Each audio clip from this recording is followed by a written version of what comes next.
Harv Aronson of the Total Sports Recall podcast here to share a winning strategy for Mother's Day from our partners at Sterling Roastery.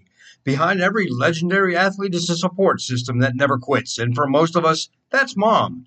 This Mother's Day, give her a morning ritual that's as consistent as her support. Sterling Roastery coffee is sourced from around the world and roasted multiple times a week to ensure unbeatable freshness in every cup. Instead of a one-time gift, draft a winning team for her kitchen with a Sterling coffee subscription. It's the warm-up she deserves, delivered straight to her door. From the very first whistle of the day to the final buzzer, let her wake up, warm up, and Sterling up. Visit sterlingsoap.com to start her subscription today. That's STIRLING soap.com.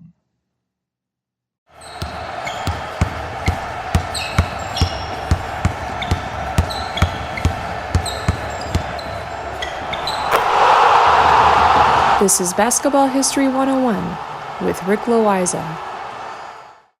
Welcome back to Award-winning Basketball History 101, part of the Sports History Network. I'm your host, Rick Loiza, and this is the podcast where we bring to life some of the forgotten stories from basketball history.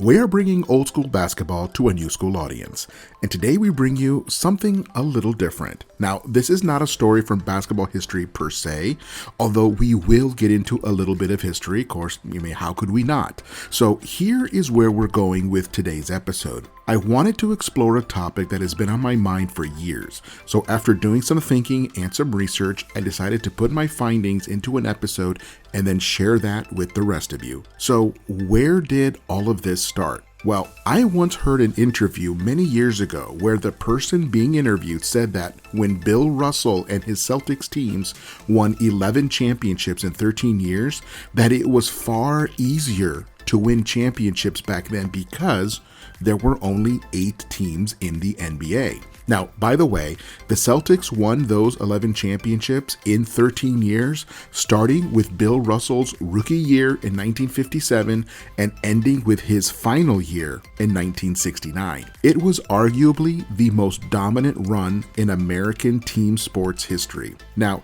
I do not even remember who made the argument that winning NBA championships in the 1960s was easier than today, but the statement got its hooks in my brain and I could not stop thinking about it ever since. Was it actually easier to win championships back then because there were fewer teams? Is that a true statement?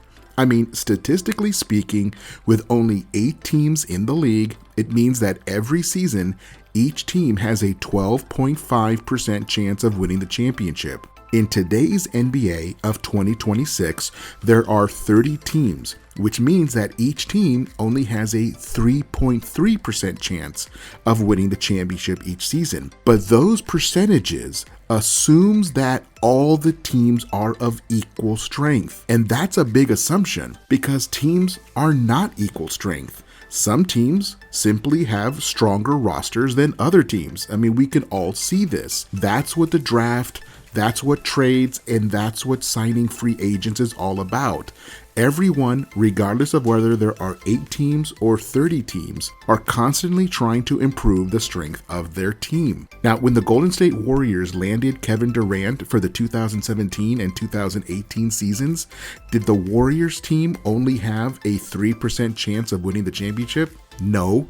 With a Hall of Fame lineup of Steph Curry, Klay Thompson, Kevin Durant, Draymond Green, and Andre Iguodala, that team had more like a 65% chance of winning the championship. They were so much stronger than everyone else. The only thing that would have stopped them from winning was a major injury to multiple players. So, in getting back to our question, was it easier for the Celtics of the 1960s to win all of those championships? I mean, the Knicks did not win a single championship in 1960.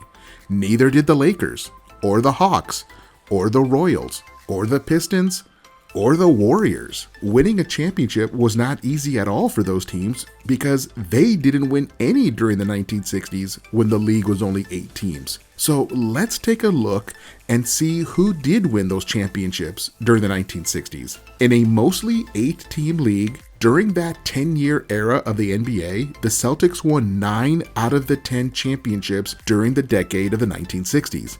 The only other team to win during that decade was the Philadelphia 76ers in 1967, when they were led by Wilt Chamberlain, Hal Greer, Billy Cunningham, Luke Jackson, and Chet Walker.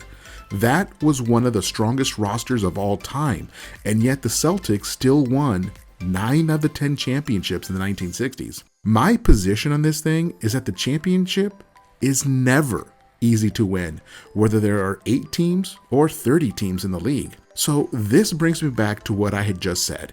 If the championship was so easy to win, then why didn't the Knicks win one during the 60s? Or the Lakers, or the Pistons, or the Hawks, or anyone else other than the Celtics and 76ers. If you were to ask any of those players from those teams back then and ask them how easy is it to win a championship, they would have probably said that winning was practically impossible as long as Bill Russell was playing for the Celtics, as well as Cousy and Havlicek and Heinsohn and Sanders and Casey Jones and Sam Jones.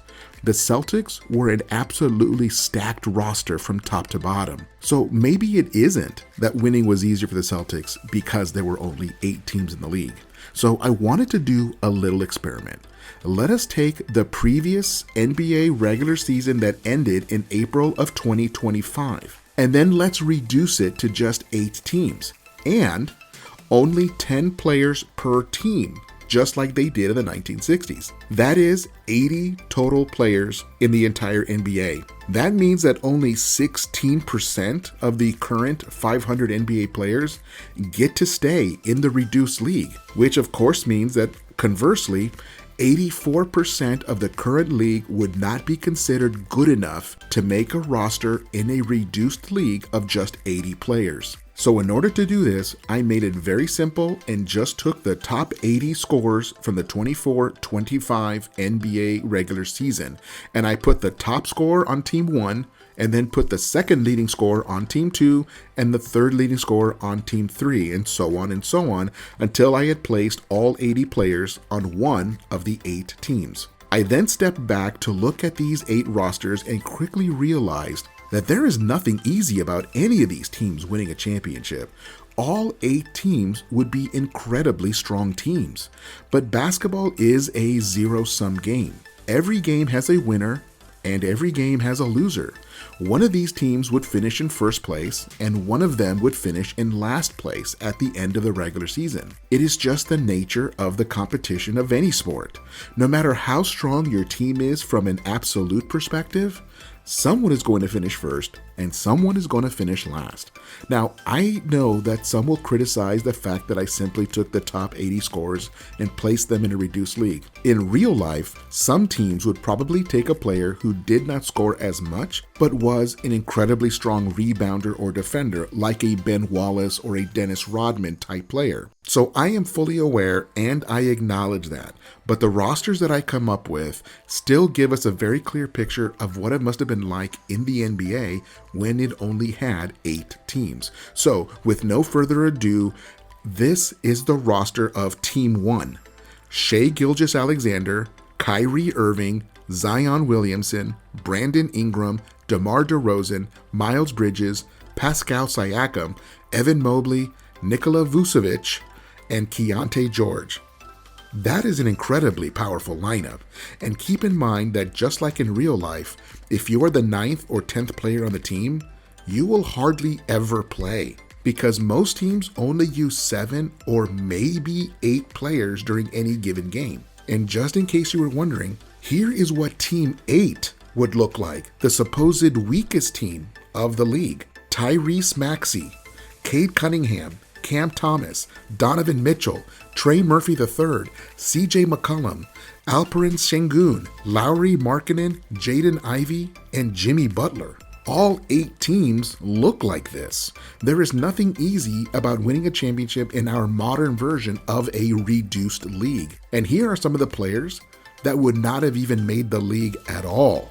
Ivica Zubac, Miles Turner, Kelly Oubre Jr., Malik Beasley, Kyle Kuzma, Paul George, Stephon Castle, Jordan Clarkson, Aaron Gordon, Josh Giddey, DeAndre Ayton, Klay Thomas, and Russell Westbrook. All of these guys would be playing in the G League or in some European league or somewhere else in this alternative 8-team universe. And I have a really hard time imagining that any of these teams could go on a run where they are winning 9 out of 10 championships in a particular decade. It seems brutally impossible. Each of these teams is so good they would probably each win 1 or 2 championships across a 10-year period. So when we look back at the Celtics of the 1960s, maybe the Celtics truly were that much better than everybody. Maybe they did not win all of those championships because there were fewer teams, but because Red Auerbach had built a team that was that much better than everybody else's team. So let us take a look at one more example. Let us look at the Michael Jordan Chicago Bulls. They won championships in 1991, 92, and 93, and then Michael Jordan retired. He came back, and then the Bulls won 3 more championships in 96, 97, and 98. Now, let us also imagine for a moment that he never retired to go play baseball. Had he stayed in the NBA, there's a decent chance that he could have won 8 straight championships from 91 through 98. And maybe even a 9th championship in 99 if their general manager Jerry Krause had not purposely broken up the team. I clearly remember watching those Chicago Bulls teams, and I even attended Game 3 of the 1991 NBA Finals when the Bulls defeated the Lakers. Those teams were just better than everyone else. Jordan was laser focused on winning above everything else. He was the greatest scorer of the 1990s and possibly the greatest scorer of all time. And he was also the best defender in the 1990s, at least the best defender at his position. So again, maybe it wasn't actually easier in the 60s because of the fewer teams. Maybe the Celtics were just so good they made it look easy. Any player that has ever won a championship during an NBA career will say that there is absolutely nothing easy about winning a championship. In the show notes, I have put all 8 rosters that I came up with, so you can take a look there and see what you think about which team would win a championship in this alternate 8-team modern NBA. And keep in mind, only the 80 best players in the world would even make it onto a roster in a reduced league. And only around 56 of those players would get regular playing time. Guys like Nikola Vucevic, Collin Sexton, Andrew Wiggins, Mikal Bridges, Jimmy Butler, and Malik Monk would not even see the court because they would be the 9th or 10th players on their rosters. These are all solid players in today's NBA. But in a reduced league, they would not even be considered good enough for regular minutes. So thank you for following me on this side trip to explore one of the biggest what-ifs that I've ever worked on. Well, that is it for today. Join us next time when we share another story from the annals of basketball history. That's next time on Basketball History 101, part of the Sports History Network, the headquarters of Sports Yesteryear. Go to sportshistorynetwork.com to find out more about this and other sports history podcasts. If you like what you hear, please hit that subscribe button wherever you get your podcasts. And check out our page on Facebook. It's called Basketball History 101 Podcast. There you will find short historical posts, and I'll also announce there when new episodes come out. I want to thank my producer and editor, Jacob Loaiza. Join us each week as we continue to mine the history of basketball for more great stories from the past. Take care and see you soon.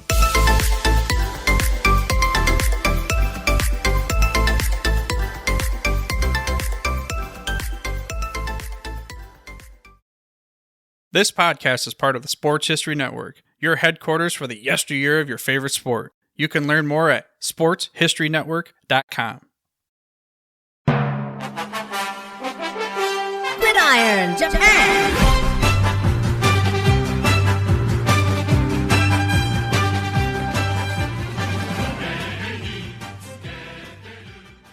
Hello, Sports History Network listeners. I'm Greg St. James, and I'm inviting you to take a journey with me across the Pacific with Gridiron Japan Radio. I'm joined by a powerhouse team to bring you the best of football here in the land of the rising sun. We've got John Gunning of Inside Sport Japan and the Japan Times, star international and ex-League quarterback Aaron Ellis, and we're thrilled to welcome the new duo from the newly relaunched From the 55-Yard Line podcast, which is now Gridiron America Radio, co-host Dave Selinsky and Mike Tackett. We cover the Japanese X-League as well as the college game and interview the players and coaches who are making a splash here on the far side of the world. Subscribe today and help us celebrate the global game.